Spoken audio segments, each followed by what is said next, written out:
Welcome back to the Louis சட்டைகள். நான் ஜோயலஸ் ஆண்டனி. மொத்த ஹெட்லைன்ஸுமே உங்களுக்கு என்னன்னு தெரியும். அயோத்தி இதில் உள்ள சில கான்ட்ராவர்ஷியலான விஷயத்தை விட்டுட்டு அதில் உள்ள சிறப்பு அம்சங்களை மட்டும் நம்ம எடுத்து பேசலாம்னு நான் நினைக்கிறேன். அது ஒரு தனி டாபிக். அது மேபி நாளைக்கு முடிஞ்சவங்கள்ட்ட நான் ப்ரெசென்ட் பண்ணுறேன். கிட்டத்தட்ட ஏகப்பட்ட கிஃப்ட் வந்து ப்ரெசென்ட் பண்ணியிருக்காங்க. பார்த்தீங்க அப்படின்னா 3610 கிலோ எடையுள்ள ஒரு ஊதுபத்தி, அது ஒரு கிஃப்டாக இருக்கட்டும். ஒரு மிகப்பெரிய ஒரு ஹோட்டல் அதிபர் அவர் வந்து கிட்டத்தட்ட அல்வாவே வந்து அங்கே வர எல்லாத்துக்குமே தானம் பண்ணியிருக்காங்க. முக்கியமான பிரமுகஸ்தர்கள் எல்லாமே அந்த இடத்துக்கு வர என்ன காரணம், அன்னைக்கு வந்து அட்வானி பண்ணாதான் இன்னைக்கு வந்து மோடி செய்தாரா? அதே மாதிரி வந்து பார்த்தீங்க அப்படின்னா டிசம்பர் 20க்கு மேலே ஓப்பன் பண்ண வேண்டியதை இவ்வளோ அர்ஜென்ட்டாக திறக்கிறதுக்கு என்ன ரீசன் அப்படிங்கிற மொத்த விஷயத்தையும் இதோட சிறப்பு அம்சங்கள் எல்லாத்தையும் சேர்த்து ப்ரெசென்ட் பண்ணலான்னு இருக்கேன். Welcome back to the Louis சட்டைகள்.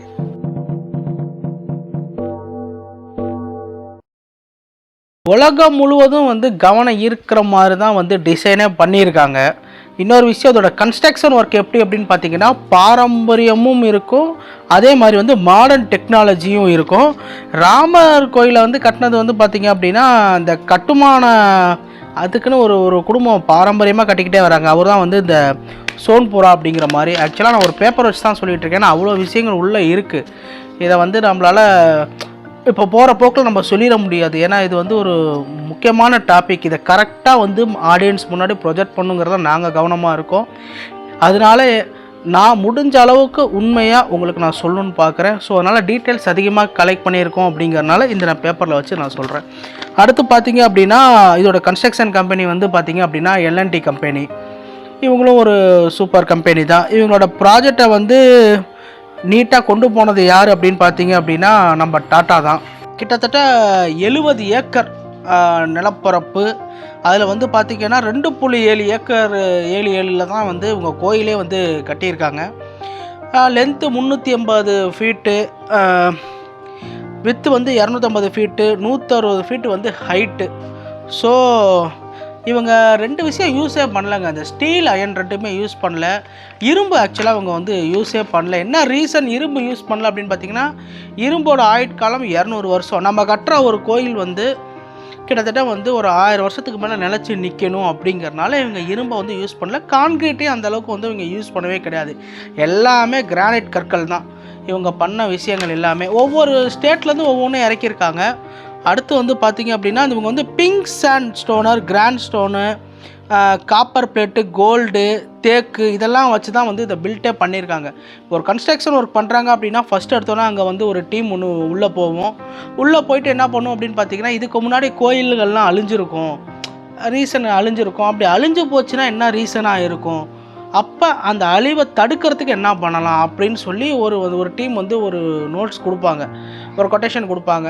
அப்படி பார்க்குறப்ப தான் நிறைய கோயில்களில் வந்து மின்னல்கள் தாக்கி தான் நிறைய விஷயங்கள் அழிஞ்சிருக்குங்கிறனால இவங்க வந்து அந்த மின்னல் வரக்கூடாது அப்படிங்கிறனால மேலே வந்து ஒரு விஷயம் செட் பண்ணியிருக்காங்க. அந்த கோபுரத்து உச்சியில் வந்து செட் பண்ணியிருக்காங்க. எந்த எலக்ட்ரிசிட்டியும் பாஸ் ஆகக்கூடாது அப்படிங்கிற மாதிரி இவங்க செட் பண்ணியிருக்காங்க. அதுக்கப்புறம் கிட்டத்தட்ட 390 பில்லரு, 44 கதவுகள் எல்லாமே வந்து பார்த்திங்கன்னா தங்க முலாம் பூசப்பட்டுள்ள ஒரு கதவுகளாக தான் பார்க்கப்படுது. இவங்க வந்து பார்த்திங்க அப்படின்னா 3 ஃப்ளோர் இருக்குது. First floor, second floor, third floor அப்படின்னு சொல்லி பிரிக்கிறாங்க. இவங்களோட இந்த கிராண்ட் ஸ்டோன் இது வந்து பார்த்திங்க அப்படின்னா கர்நாடகாலையும் தெலுங்கானா அங்கேருந்து தான் வந்து இந்த கிரானைட் ஸ்டோனே வந்து ஆர்டர் பண்ணியிருக்காங்க. அங்கேருந்து தான் இங்கே வந்திருக்கு. கிட்டத்தட்ட வந்து அடித்தளமே வந்து பார்த்திங்க அப்படின்னா 14 மீட்டர் அந்த அளவுக்கு இருக்குது. அந்த சிற்பியாக செதுக்கிறவர் வந்து ஒரு பிரபலமானவர். அவர் பேர் வந்து மைசூரில் இருக்கிற அருண் யோகிராஜ் கணேஷ், அப்புறம் சத்யநாராயண பண்டிராஜ் அப்படின்னு சொல்கிறவங்க. இவங்களோட அந்த அஸ்த தாதுக்கள் அந்த ஒரு மணி ஒன்று இருக்கும், கிட்டத்தட்ட 1680 கிலோகிராம்ஸ்ன்னு சொல்கிறாங்க. அதில் வந்து பார்த்திங்கன்னா gold, silver, copper, zinc, iron, mercury இந்த மாதிரி ஏகப்பட்ட ஐட்டம்ஸை வந்து பார்த்திங்க அப்படின்னா இவங்க வந்து உள்ளே வந்து ஒரு விஷயம் பண்ணி அதை அடிச்சிச்சு அப்படின்னா கிட்டத்தட்ட வந்து ஒரு 15 கிலோமீட்டருக்கு வந்து அந்த சவுண்டு கேட்குமா. அப்படி வந்து நிறைய விஷயங்கள் வந்து பண்ணியிருக்காங்க. இது வந்து பார்த்திங்க அப்படின்னா 2100 கிலோங்க. நானே மாற்றி சொல்லிட்டேன். ஆனால் 2 தகவல் கிடச்சிருக்கு. ஒரு குரூப் என்ன சொல்லுதுன்னா 1610 அப்படின்னு சொல்கிறாங்க, இன்னொருத்தவங்க 2100ங்கிறாங்க. இது மட்டும் எனக்கு கொஞ்சம் டவுட்டாக இருக்குது. மேபி நான் கன்ஃபார்ம் பண்ணால் நான் ஷார்ட்ஸ்லேயே சொல்லிடுறேன் உங்களுக்காக. அதுக்கப்புறம் இதை கன்ஸ்ட்ரக்ட் பண்ணுறப்ப கிட்டத்தட்ட 1200 ஊழியர்கள் வந்து உள்ளே ஒர்க் பண்ணியிருக்காங்க. 1400 கோடியிலேருந்து 1800 கோடி வரைக்கும் இதை வந்து டீகோட் பண்ணுறாங்க. அதுக்கப்புறம் வந்து சம்ப மண்டபம், ராய் மண்டபம், இந்த மாதிரி வந்து ஒரு 4 மண்டபங்கள் உள்ளே இருக்குது. இந்த கழிவுநீர் சுத்திகரிப்பு இதெல்லாம் வந்து வெளியில் இருக்குது. அதாவது அதை யூஸ் பண்ணி தென்னை மரத்துக்கு விடுறதோ இல்லை அங்கே இருக்கிற செடிகளுக்கோ வந்து அதை வந்து ரீயூஸ் பண்ணுற மாதிரி வந்து இவங்க செட் பண்ணியிருக்காங்க.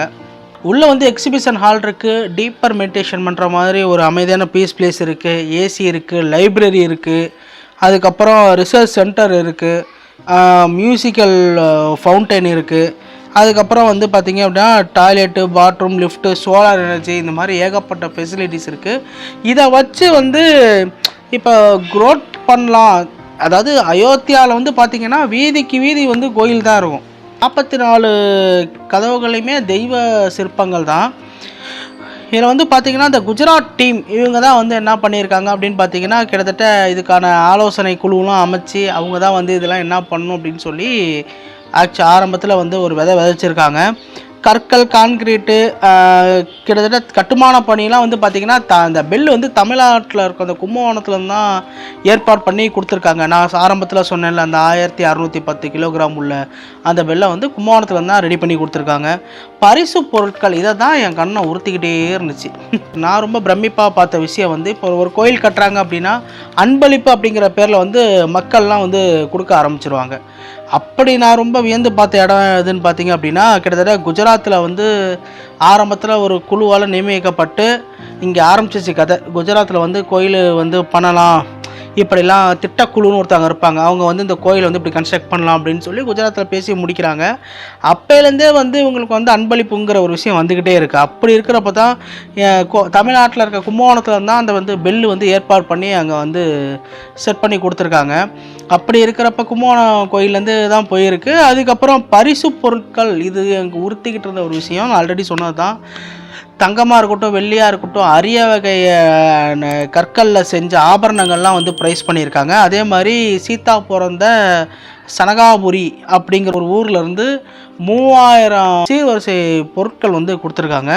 குஜராத்தில் வந்து வதோரா அப்படிங்கிற இடத்துல வந்து பார்த்திங்கன்னா 3610 கிலோவில் ஒரு ஊதுபத்தி. கேட்கவே தலையை சுற்றுதா? எனக்கும் அப்படி தான் சுற்றுனுச்சு. 3610 கிலோவில் ஒரு ஊதுபத்தி, 326 கிடை தேங்காய் நார்கள், 376 கிலோ தேங்காய் நார், 190 கிலோ நெய், 1970 கிலோ சாணம், 420 கிலோ நறுமண பொருட்களை கலந்து அந்த ஊதுபத்தியை வந்து ப்ரைஸாக வந்து அந்த ஊர் மக்கள் சில பேர் வந்து கொடுத்துருக்காங்க. அதே மாதிரி உத்தரப்பிரதேச அலிகாட்டில் வந்து 10 அடி உயரம், அதாவது 10 அடி உயரத்தில் ஒரு பூட்டு சாவியை கொடுத்துருக்காங்க. 8 நாடுகளோட டைம், அந்த கடிகாரம், 8 நாடுகளோட கடிகாரம் வந்து ஓடுற மாதிரி வந்து ப்ரைஸ் வந்து பார்த்திங்கன்னா லக்னோவிலேருந்து கொடுத்துருக்காங்க. அதுக்கப்புறம் பார்த்திங்கன்னா நாக்பூர்லேருந்து கிட்டத்தட்ட ஒரு ஸ்வீட் கடை ஓனர் வந்து 7000 கிலோ அல்வா அங்கே வந்து இப்போ இன்றைக்கி நடக்கிற அந்த 22ஆம் தேதி இந்த ஃபங்க்ஷனுக்கு வந்து யாரெல்லாம் வராங்களோ அவங்களுக்குலாம் வந்து கொடு அப்படின்னு சொல்லியாச்சு. திருமலை திருப்பதி இதில் வந்து 1 லட்சம் லட்டு எல்லாருக்கும் வந்து ஆஃபர் பண்ணி கொடுத்துருக்காங்க. இன்னொரு குரூப் என்ன பண்ணியிருக்குன்னா குஜராத் சூரத்தில் வந்து பார்த்தீங்க அப்படின்னா கிட்டத்தட்ட 5000 அமெரிக்க வைரங்கள், ஏகப்பட்ட வெள்ளி, ஏகப்பட்ட தட்டுகள் இதெல்லாம் வந்து கொடுத்துருக்காங்க. தங்க தகடுகள், அதுக்கப்புறம் வந்து பார்த்திங்கன்னா தெலுங்கு, ஹைதராபாத்து இதெல்லாம் வந்து பார்த்திங்க அப்படின்னா ஏகப்பட்ட அமௌண்ட்டு வந்து கொடுத்துருக்காங்க. ஃபாரினில் வசூல் பண்ணி எல்லாம் பணமாக வந்திருக்கு, நகையாக வந்திருக்கு, கோயில் பொருட்களாக வந்திருக்கு, இந்த மாதிரி வந்திருக்கு. இன்னொரு இடத்துல வந்து பார்த்திங்க அப்படின்னா குஜராத் அதே வதோரா படத்தில் வந்து கிட்டத்தட்ட வந்து பார்த்திங்கன்னா 1,10,000 விளக்கு, 5 தாதுக்கள், தங்கம், வைரம் இதெல்லாம் கொடுத்துருக்காங்க.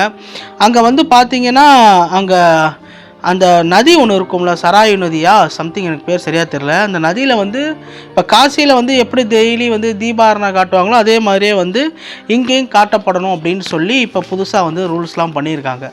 நான் பார்த்த இந்த கோயிலாக இருக்கட்டும், இது வந்து ஒரு பிரம்மாண்டத்தோட உச்சம் தான் சொல்லணும். ஏகப்பட்ட சினிமா ஸ்டார்கள், பல்வேறு கட்சியான அரசியல் தலைவர்கள் அந்த இடத்துல வந்து பார்த்திங்க அப்படின்னா ஒன்று கூடி ஒரு விஷயத்த பண்ணுறாங்க. அந்த கன்ஸ்ட்ரக்ஷன் ஒர்க்கு இப்போ தஞ்சாவூர் கோயில்னு எடுத்துக்கிட்டிங்க அப்படின்னா எனக்கு ரொம்ப பிடிச்சது வந்து இந்த லாக்கிங் சிஸ்டம் இப்படி தான் இருக்கும். லாக்கிங் சிஸ்டம் இப்படி தான் இருக்கும்.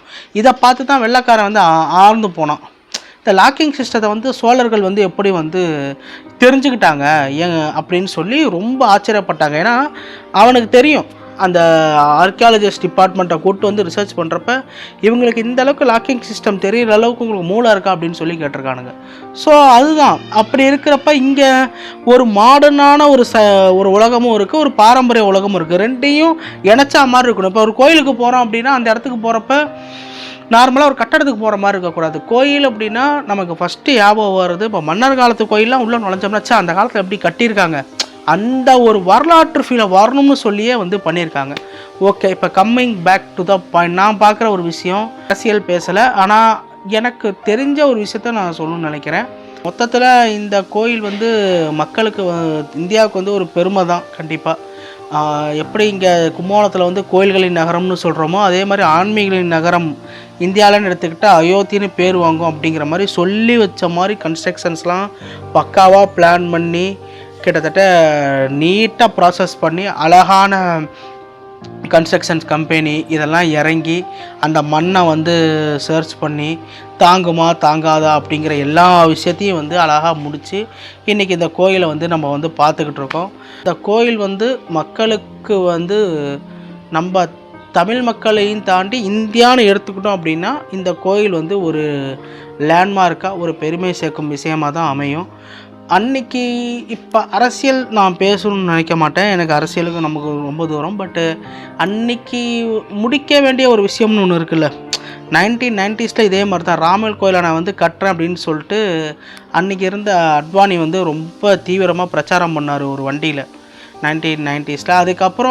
இதுக்கப்புறம் நான் ஒரு அரசியலில் இப்போ டிசம்பர் 30 தான் கம்ப்ளீட்டாக முடியுது. பட் இவ்வளோ அர்ஜென்ட்டாக Jan 22 முடிக்கணுங்கிறதுக்கான காரணம் என்ன அப்படிங்கிறது எனக்கு இது வரைக்கும் தெரியல. மேபி எனக்கு அந்த அரசியல் அறிவு இல்லாமல் கூட இருக்கலாம்.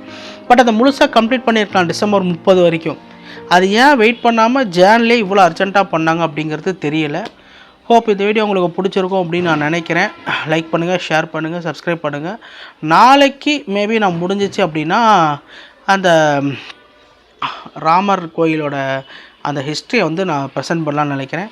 So thank you and love you all.